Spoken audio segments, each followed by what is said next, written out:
Ассаламу алейкум жамаат, ассаламу алейкум жалпы биздин так маалымат каналыбыздын көрүүчүлөрү, алыста иштеп жүргөн жалпы биздин мекендештер.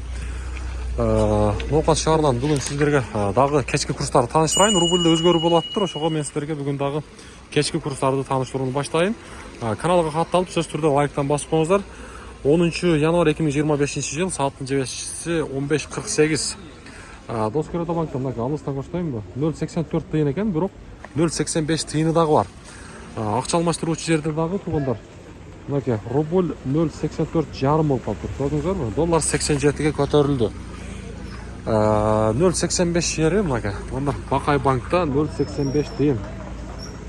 1000 рубльңиздар 850 сом болуп турган кезде жакшы жаңылык. Буюрса кыскача болсо дагы ушул көтөрүлгөн курстарды мен сиздерге тааныштырып турайын дедим. Айжа банкта 0,846 тыйын.